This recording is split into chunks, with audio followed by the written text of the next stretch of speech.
They laughed in the jungle. Not the kind of laughter you hear in victory, but the sharp, taunting kind that cuts through the trees like shrapnel.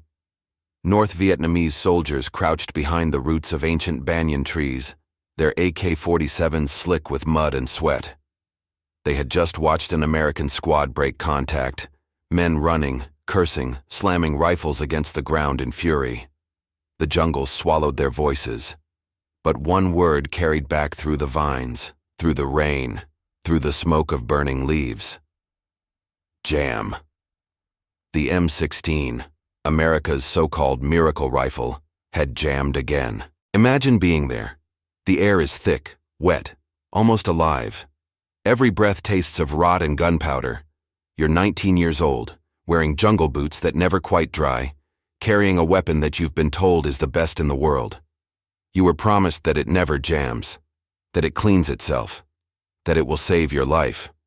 But out here, under the green canopy of Vietnam, you learn what promises are worth.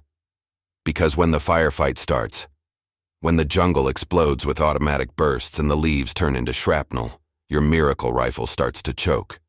Click. Click. Silence. You slap the magazine. You pull the charging handle. You curse. You try again. Nothing. The enemy doesn't stop.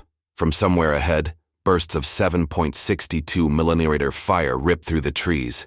AK-47s, the weapon that never quits, the weapon that sounds like thunder in the rain. You drop to the ground, clawing through red mud, trying to clear a jam you don't understand. You look up. Your squad leader is down. The man next to him is screaming, and you're holding a 6-pound piece of dead metal. So you do the only thing you can. You grab a grenade. You pray it doesn't come down to hand. For the men of Alpha Company, 1st Battalion, 9th Marines, this was no isolated nightmare. It was 1966, the height of the Vietnam War's early escalation. Thousands of new M16 rifles were being issued to soldiers and Marines. The weapon was sleek, light, futuristic, the pride of American innovation. But on the ground, it was becoming a curse. Reports came in from every corner of the jungle. Rifles locking up mid-battle, bolts seizing, spent casings stuck in chambers like rusted shells. Soldiers killed while trying to fix their weapons under fire. One after another, the bodies piled up, and every jammed rifle told the same story. It wasn't supposed to be this way. The M16 was meant to be a revolution, a rifle for a new age of warfare. It fired small, high-velocity rounds that tumbled on impact, designed to wound, not just kill. It was lightweight. Soldiers could carry twice the ammunition of their fathers in Korea or World War II. It was sleek, black, modern, the symbol of a new America, confident, technical, unstoppable. But in Vietnam, technology didn't matter. Mud, humidity, and blood didn't care about design. In 1966, the M16 was killing more Americans than the enemy ever could. Back home, the Pentagon dismissed the rumors. It's user error, they said. The rifle works fine. But letters began to arrive from the jungle. Desperate, angry letters. One Marine wrote, "We left our dead beside the trails because their rifles jammed. We had to run. Please, for God's sake, fix this rifle." The public didn't know it yet, but the U.S. military had made a fatal assumption, one that would stain its reputation and haunt its soldiers. They had rushed the M16 into war without proper testing. They had changed the gunpowder used in its ammunition without telling the manufacturer. They had called it self-cleaning and didn't issue cleaning kits. And so, young men carried a weapon that betrayed them in the moments that mattered most. The Viet Cong knew it too. They would find jammed rifles on the battlefield, pick them up, laugh, and toss them aside. To them, the M16 was a joke, a symbol of American arrogance. But history is strange, because just a few years later, those same soldiers would fear it. By 1969, the M16 was no longer a joke. The kinks were fixed. The chrome-lined chambers gleamed. The rifle that once jammed in the mud now cut through the jungle like lightning. American soldiers who once cursed its name began to trust it again. It became their lifeline, an extension of themselves. Its sharp, snapping crack became the defining sound of Vietnam. But that transformation, from failure to legend, came at a terrible cost. Men had died proving what engineers and bureaucrats refused to admit. And for every soldier who lived to see the rifle redeemed, there were others who never got the chance. In the dense valleys of Ia Drang, on the hills of Khe San, and in the dark swamps of the Mekong, the M16 wrote its story, not in steel, but in blood. It began as a promise, it became a scandal. And then, against all odds, it earned its redemption. But for those who carried it in 1966, the sound of that first click, that empty, desperate click, never left their minds. Because in war a single sound can decide who lives and who doesn't. It begins far from the jungle, not in the mud or the blood of Vietnam, but in the quiet hum of American laboratories and weapons plants. The year is 1955. The world is changing. Jet engines, rockets, nuclear weapons, the future is arriving fast. And in a small California workshop, a tall, quiet engineer named Eugene Stoner sketches an idea that will change warfare forever. He's not a general, not a politician, not a soldier. He's a designer, a man who believes that simplicity is the key to survival. While the U.S. Army still worships the heavy steel of the M14 rifle, a descendant of World War II's M1 Garand, Stoner imagines something different, something lighter, smarter, faster. He believes that firepower should not be carried by muscle and grit alone, but by innovation. So he begins work on the Armalite Rifle Model 15, the AR-15, a gun made not of wood and steel, but of aluminum and plastic. To the old guard, it looks like a toy. To Stoner, it looks like the future. Imagine holding it for the first time. It feels impossibly light, just 6 pounds. Its lines are sharp, clean, almost futuristic. It fires a small high-speed bullet, the .223 caliber, fast enough to shatter bone and tumble through flesh. Stoner's idea is simple. A lighter rifle means more ammunition. More ammunition means more chances to live. In an age obsessed with heavy firepower, this was heresy. The Army brass laughs him out of the room. They say soldiers need a man's rifle. Wood stock, big cartridge, strong recoil. They say the little bullet won't stop anyone. They call it a poodle shooter, but others are watching. The U.S. Air Force under General Curtis LeMay sees promise. LeMay, the same man who ordered the firebombing of Japan, believes in overwhelming firepower and efficiency. He doesn't care about tradition. He cares about results. He test fires Stoner's rifle himself. The recoil is soft, the accuracy stunning, and when he switches to automatic fire, the gun barely moves. LeMay grins. He wants it for his airmen immediately. By 1960, the AR-15 is being tested across military ranges. Fort Benning, Aberdeen Proving Ground, even the jungles of Panama. Reports come back glowing.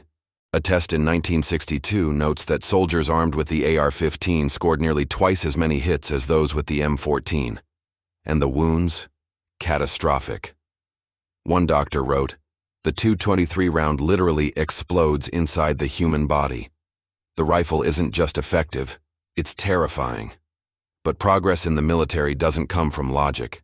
It comes from politics.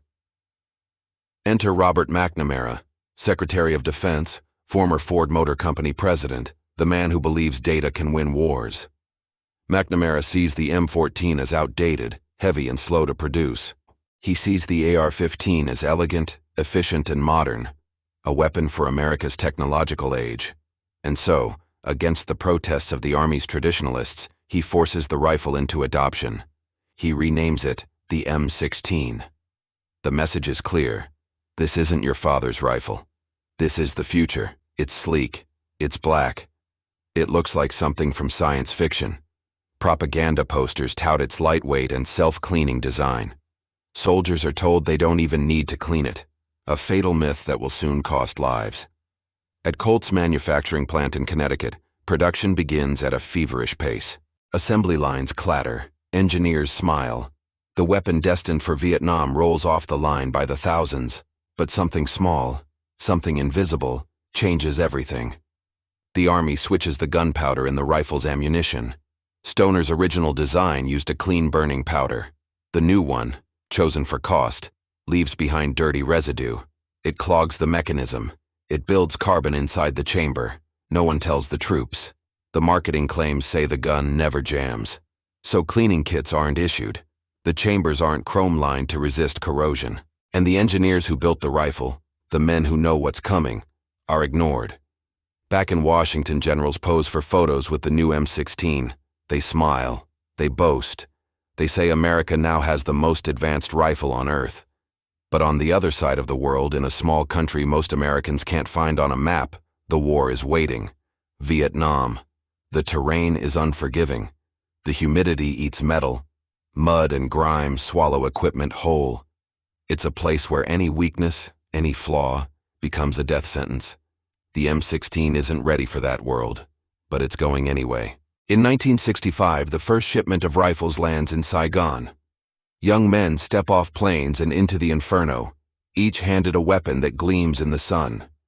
They look at it and feel proud. It's light, modern, unlike anything the enemy has. They think it will make them invincible. They don't yet know that this rifle, this symbol of American progress, is hiding a secret that could kill them before the enemy ever gets the chance. A secret buried in every untested round, every uncleaned barrel, every decision made in the comfort of an office thousands of miles away. The M16 was born in promise, a weapon meant to protect the soldier. But soon, in the rice paddies and jungles of Vietnam, it would become something else entirely. A weapon of betrayal, and the first to discover it would be the ones who trusted it most. It begins in a room far from the mud, the gunfire, the heat. A room where men in suits make decisions with pens, charts, and confidence. Washington, D.C. Pentagon, 1965.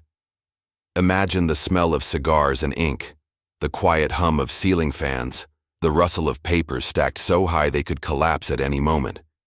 Generals, politicians, and engineers sit around a polished table. Maps of Vietnam stretch across it. Pins mark towns, rivers, and roads. Men sip coffee and nod gravely.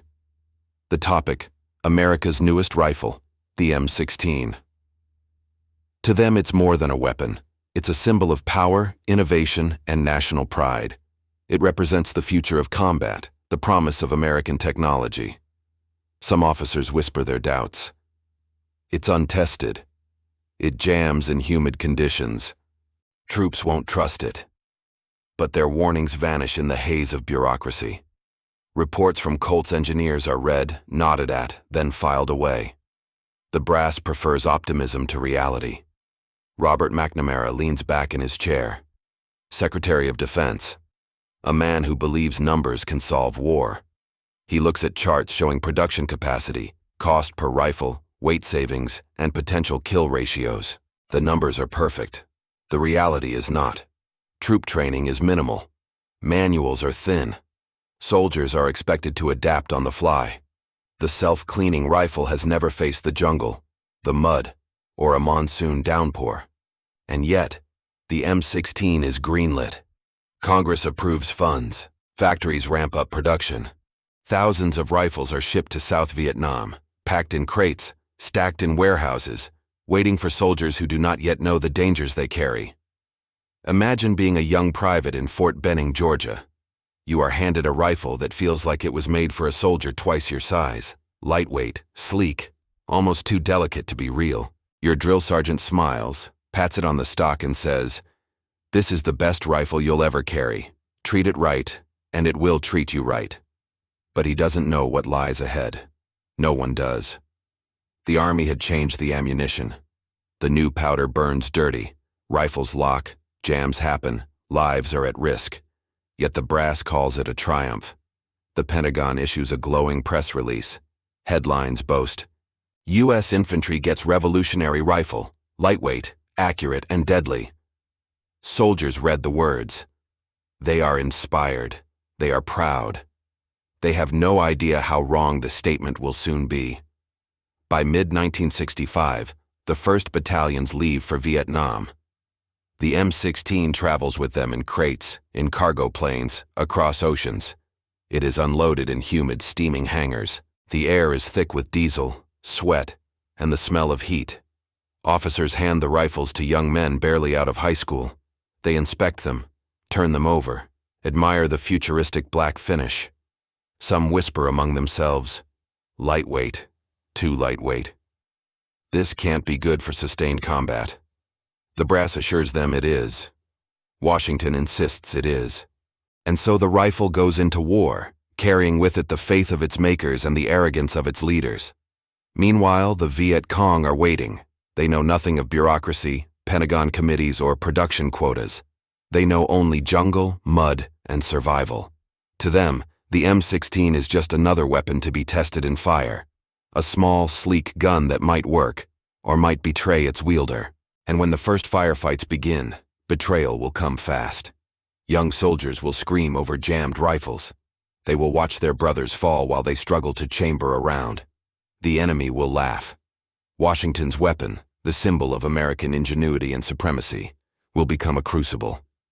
It will test not just steel and plastic, but courage, endurance, and trust. The men in suits in Washington believe they have given soldiers an edge.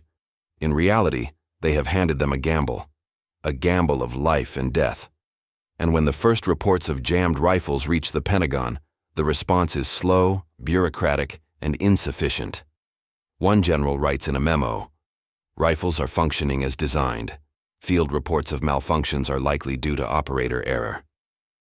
Operator error. The men fighting in the rice paddies in the jungles under fire, the ones whose lives depend on each round, are told they are at fault. But it isn't them. It's the weapon. And the war will soon teach them that lesson in the harshest way imaginable.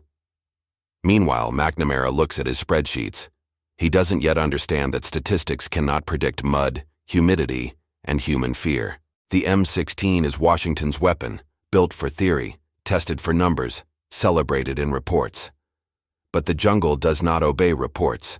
The jungle obeys fire, blood, and chaos.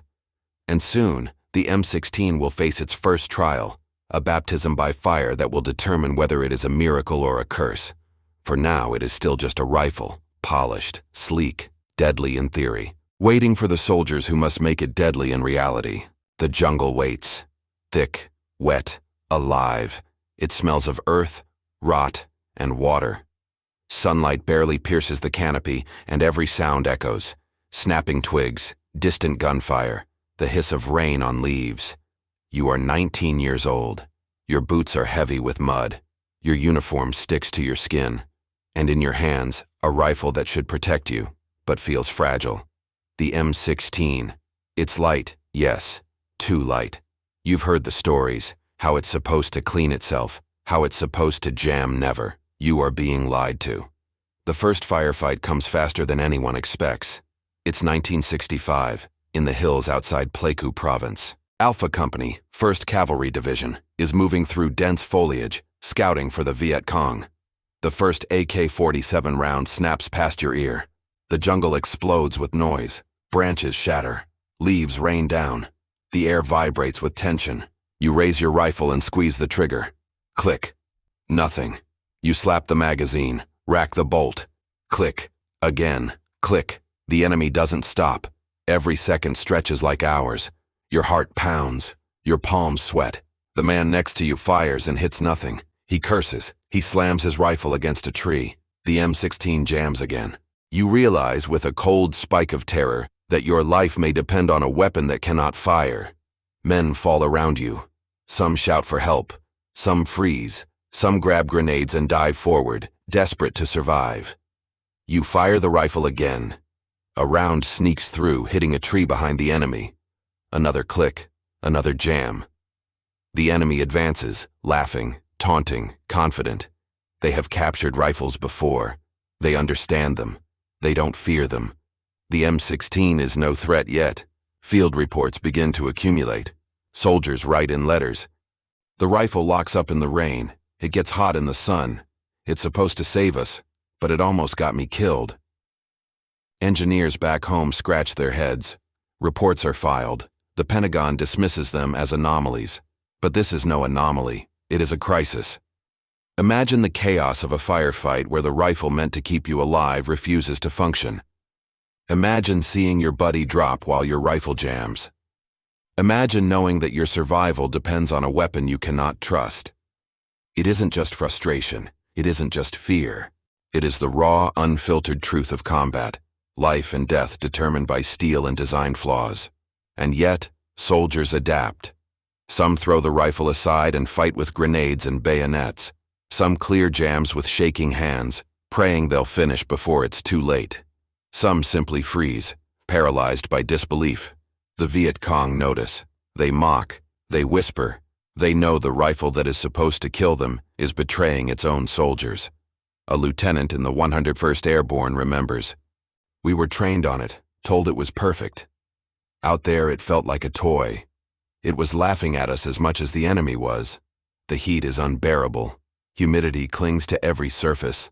Metal rusts within hours. And still, the M16 is supposed to perform flawlessly. The first weeks of combat are a disaster. Casualties rise not just from enemy fire, but from malfunctioning rifles. Confidence erodes. Morale dips. Soldiers who once admired the M16 now fear it. And yet, somewhere beneath that frustration, the first seeds of adaptation appear. Squads learn to clean rifles in the field. They disassemble and reassemble with precision. They carry extra magazines, extra parts, extra patience. Every jam becomes a lesson, every failure a chance to survive. But the cost is steep. Every failure can mean death. Some men never adapt. Some die learning the hard lesson of trust, that the weapon in their hands may not protect them. It's not just a rifle anymore. It is a teacher. Harsh, unyielding, unforgiving. By the end of 1966, stories circulate among troops. If your M16 jams, you better have a backup, because out here the jungle doesn't forgive mistakes. The rifle that promised revolution now symbolizes fear. It is the instrument of betrayal and survival at the same time. It is the enemy, and sometimes the friend. And yet, amid all the chaos, one truth begins to emerge. Even a flawed weapon can survive. Even a rifle that fails under fire can, with human ingenuity, become deadly. Because soldiers will not surrender to failure. They will not let a weapon dictate their fate. They will fight, adapt, and learn. The M16 is about to be tested like never before. Tet Offensive, jungles of Khe Sanh, hills of Quang Tri, all await. And somewhere in the shadowed villages and paddy fields, the rifle that once laughed at its own soldiers will begin its journey toward redemption. But in this moment, in the humid chaos of the Vietnamese jungle, it is still a threat to those who carry it, a betrayal in their hands, a gamble with every round fired. The baptism by fire has begun. The letters begin to arrive quietly. At first they are scattered, a few from parents, a few from soldiers who have made it back to base. But soon, the flood begins. Stacks of envelopes pile on the desks of senators, generals, and Pentagon officials. The words inside are raw. They smell of sweat, mud, and fear. Imagine opening one of these letters. A young man, barely 20, writes by candlelight in a jungle hut. Ink smudges on his hands. Rain seeps through the roof. He is scared, exhausted, hungry. Sir, I carry the new M16 they promised would save our lives. It jams. It locks up. My buddy went down because of it. I don't know if I will come home. Please fix this rifle before it kills more of us. Another letter, written in pencil on a crumpled piece of notebook paper, reads, We are told the M16 is perfect. I don't know what perfect is, but I do know death waits when it fails. I have lost 3 men in my squad already. Not to the enemy. To the weapon we were supposed to trust. These letters are more than complaints. They are confessions. They are cries for help. They are evidence of lives caught in a deadly gamble. In Washington, the letters arrive on the desks of men who rarely see blood. They shuffle them, read them quickly, sip their coffee, and pass them along. Some are marked urgent, some are ignored. Congress begins to take notice. Questions are raised. Hearings are scheduled. Photographs of soldiers clutching jammed rifles circulate in newspapers. Senator Stuart Symington, chair of a Senate committee, is blunt. It appears the rifle is as much a danger to our soldiers as the enemy is. Reports flood in. Investigators visit bases in Vietnam. They observe troops struggling with weapons that were promised to be flawless. One sergeant tells them, "It's like fighting with a stick. Sometimes it works, sometimes it doesn't. You just hope today is the day it works." The human cost is staggering. Deaths, injuries, and amputations mount. Soldiers who survive carry the guilt of comrades lost to something that should have been their protection. Letters pile higher. One reads, "My best friend bled out in front of me because his rifle wouldn't fire. I kept shouting, kept trying to help, but there was nothing I could do. We were supposed to be the most advanced army on Earth, and yet we were dying because of a rifle that lied to us." In the offices of Colt and Armalite, engineers shake their heads. They had warned the Pentagon. They had noted the issues with powder, with cleaning, with design tolerances. They had been ignored. The soldiers' letters are not just complaints. They are indictments. They are proof of failure at the highest levels. Journalists begin to catch wind. Newspaper articles paint a grim picture. A weapon of promise turned into a killer of Americans. The press calls it a scandal. The public begins to whisper. Yet on the ground in Vietnam, no one has time to wait for bureaucracy to act. Men adapt or die. They invent field solutions, cleaning kits, makeshift lubricants, constant maintenance. They share knowledge with each other. The jungle becomes a classroom, and somewhere, deep in the Pentagon, officials argue. Some call for recalls. Some call for redesigns. Some insist the problem is simply operator error. The disconnect between command and combat is stark. Soldiers' letters continue to arrive. "We are fighting the jungle, the enemy, and our own rifles. The rifle we were promised to trust has betrayed us. Fix it, or more of us will die." Every letter, every story, every death adds pressure. The M16 is no longer just a rifle. It is a symbol of arrogance, oversight, and the price of rushing technology into war. Yet amid the tragedy, a seed of hope appears. Engineers, finally listening, begin testing solutions. Chrome chambers are added. Ammunition formulas are corrected. Cleaning kits are issued. Slowly, carefully, the rifle begins to learn how to survive the jungle. And slowly, carefully, soldiers begin to trust it again. But trust is fragile. One jam, one misfire, and the past comes back. The memories of fallen comrades, of helpless moments, of the enemy laughing. Letters from the dead are not just words. They are lessons. They are warnings. They are reminders that technology alone cannot win a war, and that lives hang on every choice made far from the battlefield. The M16 has failed. It has betrayed. It has killed. And yet, the same letters hint at redemption. Because the soldiers who write them are learning. They are surviving. They are teaching. The jungle is harsh, but so are men determined to survive. And the rifle, if it can be fixed, may yet redeem itself. The letters mark the turning point, from scandal to scrutiny, from despair to adaptation, from failure to the first whispers of a legend. The M16 is about to face its ultimate test. The jungle does not care about promises. It does not care about politics, production schedules, or glossy press releases. It only cares about survival, and the enemy knows it. The Viet Cong, moving silently through the shadows, notice the rifles that jam. The M16, shiny, black, light, looks impressive, but in the humid heat of Vietnam, it is flawed. They watch American soldiers struggle. Click, click, click. Curses, shouted commands, the frantic shaking of weapons. The VC laugh.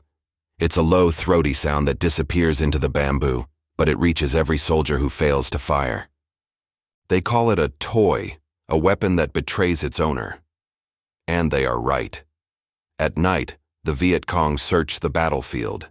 They pick up rifles that jammed. They examine them. They learn. And then sometimes, they fire them back at the Americans. One captured M16 becomes a tool of propaganda, a warning, a symbol. These Americans, a VC commander whispers, they trust their machines too much. Every soldier carrying an M16 is a lesson for the enemy. Every jammed round, every misfire, every delayed shot is an advantage. The AK-47, their weapon of choice, never fails. It is simple, reliable, unyielding. It eats dirt, mud, and water. It spits out fire. It does not care who wields it, only that it kills. American soldiers hear the stories. The tales spread quickly in the rice paddies and jungles. Viet Cong using captured rifles. Rifles jamming at the worst possible moment. Lives lost not to tactics, not to skill, but to design flaws. Imagine being a 20-year-old private, crouched in the mud, hearing the enemy laugh after you tried to fire. Your heart pounds, adrenaline surges, and all you have is a rifle that will not respond. Some men panic, some run, some pray. The enemy uses this advantage mercilessly. They set ambushes designed to exploit hesitation, to punish misfires, to ensure the rifle's failures are fatal. And yet, the Americans adapt. They learn to clean their rifles obsessively. They carry extra magazines. They modify their techniques in the field. Squads become small armies of improvisation, teaching each other how to survive when the weapon fails. But the psychological toll is heavy. Soldiers lose faith in their equipment. They lose faith in their leadership. They lose faith in the promise of modern war. One Marine writes, "The AK never fails. Ours does. How can we fight with something that betrays us?" The VC exploit this distrust. They know hesitation can be as deadly as a bullet. They press the attack, confident that the rifle in the hands of the Americans is more liability than advantage. And yet, amidst the chaos, the potential of the M16 begins to shine through. When it functions, it is fast, accurate, deadly. A squad that masters it, that keeps it clean and ready, can mow down advancing forces. The same rifle that once betrayed now protects. The same rifle that once earned mockery now commands respect. The jungle becomes a classroom. The enemy, an unrelenting teacher. Every misfire, every jam, every death instructs the soldiers on how to use the weapon properly. And somewhere in the midst of this struggle, engineers back home begin to notice. Reports of failure are impossible to ignore. Congress demands answers. The Pentagon begins to implement changes. Chrome-lined chambers, new cleaning kits, proper ammunition formulas. The enemy's advantage will not last forever. But for now, the Viet Cong move through the jungle confident. They exploit the rifle's flaws. They mock the Americans. They survive. The M16 has become both a symbol of failure and a proving ground. A tool that teaches discipline, adaptation, and patience in the most brutal way imaginable. And in the dense heat of Vietnam, every soldier begins to understand the harsh truth. A weapon is only as good as the soldier who carries it, and survival is forged in the moments when failure is most deadly. The stage is set. The battlefield waits. The M16 will soon prove that even the mocked, the flawed, and the betrayed can rise. But first, the cost must be paid. Lives will be lost. Trust will be earned. And the jungle will decide who lives and who dies. The enemy has the advantage. For now. Washington hums with tension. Cigarette smoke curls through the hearing room. Senators lean forward.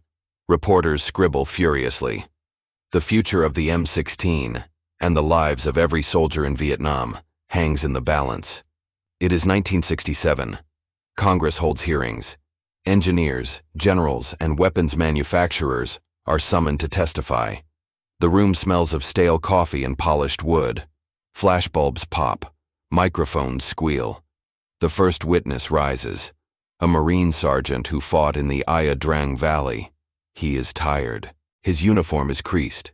His hands shake slightly as he grips the microphone. The rifle jams. It locks up. I've seen friends fall while their M16s refuse to fire. We were told it was perfect. It isn't perfect. It kills just as much as it saves. Maybe more. Murmurs ripple through the room. Some officials frown. Some shift uncomfortably in their chairs. Next, an engineer from Colt stands. He speaks carefully, choosing words that balance honesty with diplomacy. The rifle was designed for certain specifications. When those specifications were altered, ammunition, cleaning protocols, problems emerged. We are working to correct them. The senators press harder. Why weren't the changes communicated? Why weren't troops warned? Why did men die because of oversight and bureaucracy? It becomes clear. The rifle is on trial, but not just the rifle. The people who designed it, shipped it, and approved it are on trial too. The hearing's last days. Testimonies are read aloud, letters from soldiers displayed. One congressman pounds the table. This is unacceptable. Lives are being lost to faulty equipment. Meanwhile, back in Vietnam, soldiers are improvising. They are teaching each other how to survive, how to clean the rifle, how to adapt in the field. Every jam becomes a lesson. Every misfire fuels discipline. One lieutenant in the 1st Cavalry recalls, "We started cleaning every rifle after every firefight. We carried extra ammo, extra cleaning rods, anything to make it reliable. Slowly, it became our friend." Back in Washington, engineers test every component. Barrels are chrome-lined, chambers polished, lubrication and maintenance procedures rewritten, instructions are sent to troops, field modifications approved. The M16, once a symbol of failure, begins to evolve. Imagine holding the rifle after these changes. It clicks into place. It fires reliably. The recoil is manageable. You feel confident, not invincible, but armed. The hearings also reveal another truth. Trust is fragile. The Pentagon, embarrassed, implements training programs. Soldiers are taught to maintain their weapons meticulously. Confidence returns slowly, like sunlight breaking through storm clouds. The press reports cautiously. Headlines read, M16 problems addressed, improvements underway. Army hopes soldiers can trust rifle in jungle combat. Soldiers in the field notice the changes. They feel the difference immediately. A rifle that once betrayed now performs when it matters most. But trust takes time to rebuild. Every soldier remembers the failures. Every misfire lingers in memory. And the Viet Cong? They know it too. The jungle will not forgive mistakes. It only rewards those who adapt. The M16, corrected and understood, begins to survive in the environment it once failed. The congressional hearings, the letters, the engineering fixes, all are part of a crucible. The rifle is being tested not in a laboratory, but in war, and the people wielding it are learning, adapting, and surviving. By 1968, the M16 begins to earn respect. It is no longer a joke, no longer a betrayal. When maintained properly, it can be devastatingly effective in jungle combat. Soldiers write home. The rifle works now.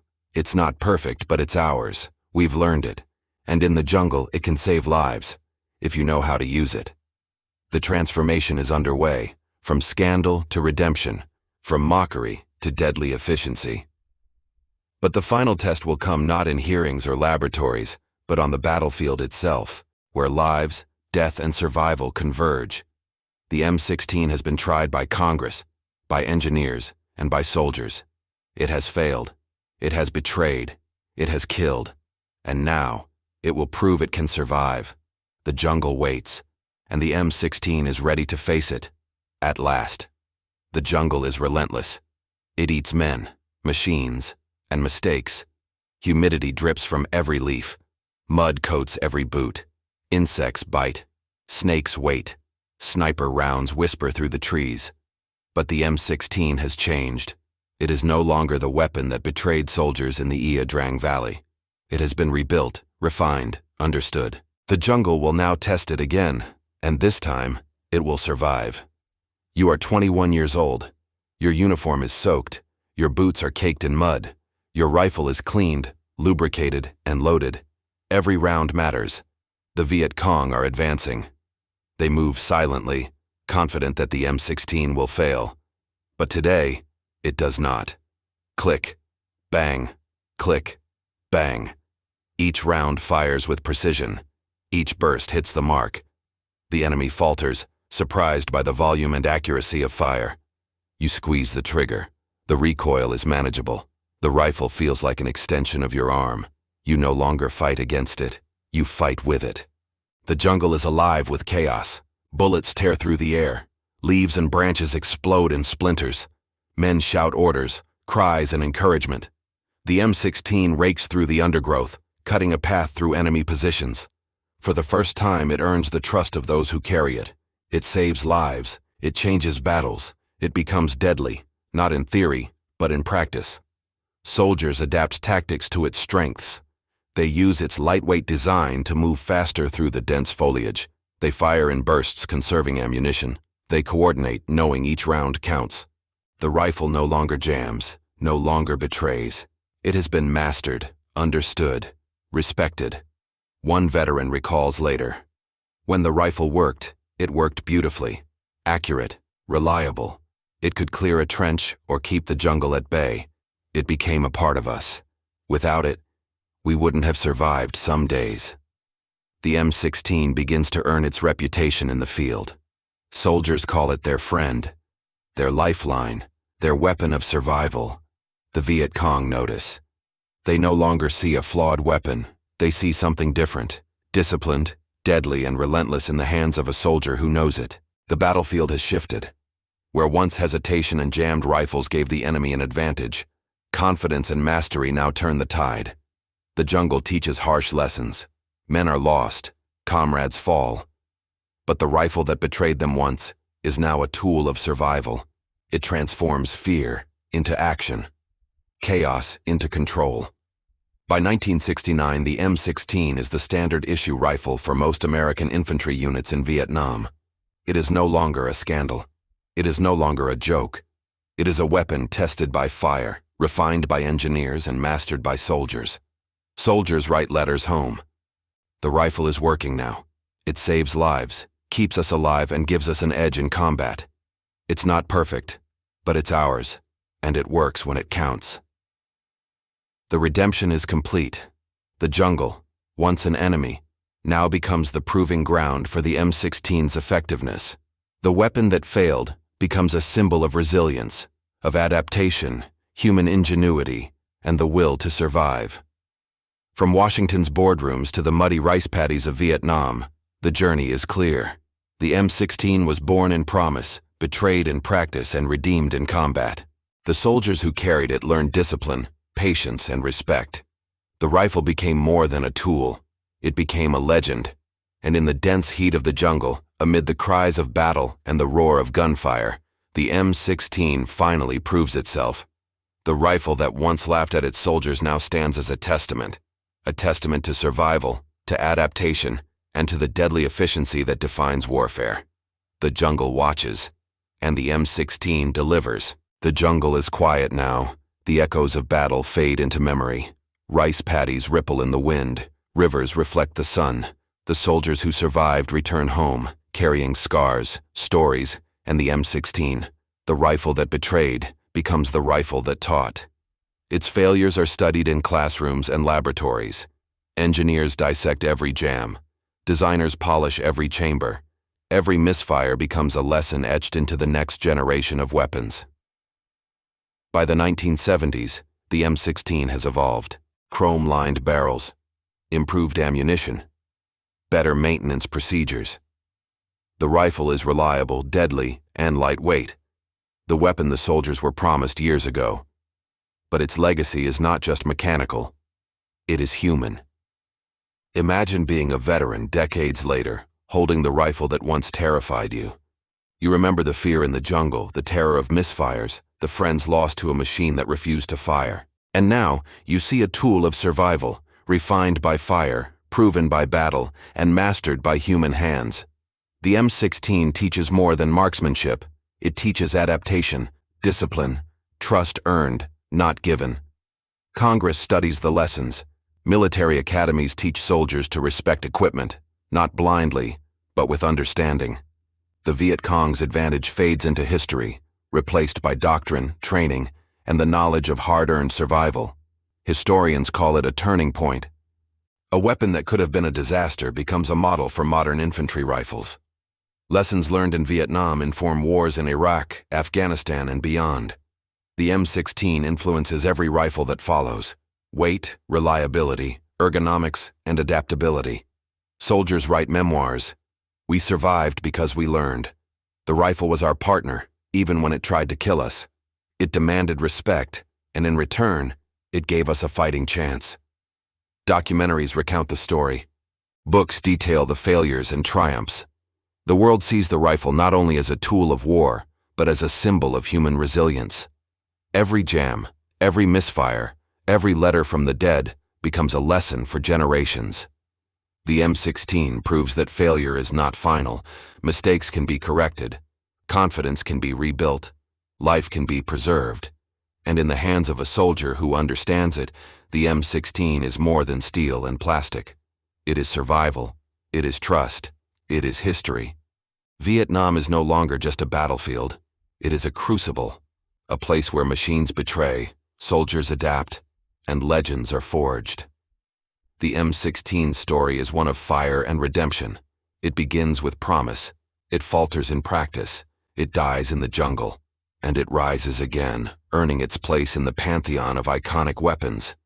Every modern soldier who carries an M16, M4, or derivative owes a debt to that first flawed rifle, to the letters from the field, to the sergeants who taught patience, to the engineers who listened too late, to the soldiers who survived. The rifle's legacy is etched in history. It is proof that technology alone cannot win a war. Human adaptation, resilience, and determination decide survival, and so the jungle finally grows quiet. The rifles are polished. The stories are told. The men move on. But the echoes of fire remain. The lessons endure. The M16 stands, a testament to the trials of war, the cost of oversight, and the power of redemption. From Washington's boardrooms to the steaming jungles of Vietnam, the rifle's journey is complete. From failure to legend, from mockery to deadly efficiency, from betrayal to survival. The jungle watches, and the M16 delivers, not as a toy, not as a gamble, but as a weapon forged by fire and proven by history. The war ends, but the memories linger. You are older now. The jungle is behind you. Yet every rustle of leaves, every distant crack, brings it back. The M16 rests in your hands. It feels familiar, a weight that once betrayed now offers comfort. Soldiers gather in quiet rooms. They swap stories. Some laugh, some cry. Some simply sit, staring at the rifle that once defined life and death. A veteran from the 101st Airborne recalls, "I hated that rifle at first. I swore it would get me killed. But I learned it. I respected it. And it kept me alive when nothing else could." Another, from the 1st Cavalry, adds, "Every jam taught me patience. Every misfire taught me caution. The rifle was a teacher as much as it was a weapon. It demanded everything: attention, discipline, respect." Imagine sitting around a campfire decades later. The smoke curls into the night.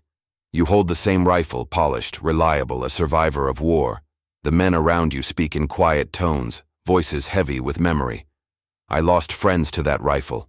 Not the enemy, but the rifle. And yet, it saved just as many." You realize the duality. The M16 is both killer and protector. It is failure and triumph intertwined. Letters written decades ago are read aloud. They speak of fear, frustration, and despair. They speak of courage, adaptation, and survival.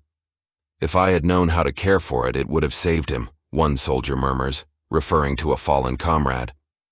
"We learned too late, but we learned," another says. The room falls silent. Each veteran reflects on moments when the rifle jammed, when hesitation almost meant death. Moments when training, quick thinking, and sheer will saved lives. One former Marine smiles wryly. "We used to joke it was a toy. Now I know better. It's a partner, a lifeline, and a part of us that went through hell and came out alive." The M16 carries more than bullets. It carries memories. It carries loss. It carries redemption. Soldiers recall ambushes, firefights, and patrols where every round counted. They remember the terror of failure, the exhilaration of mastery, the raw, unfiltered chaos of combat.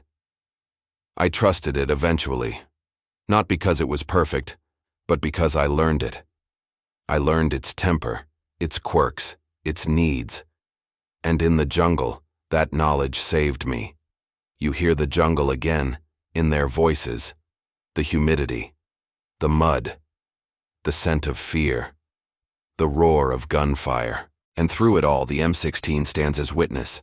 It is part of every story, every memory, every survival. Imagine holding the rifle today. Your hands are steady.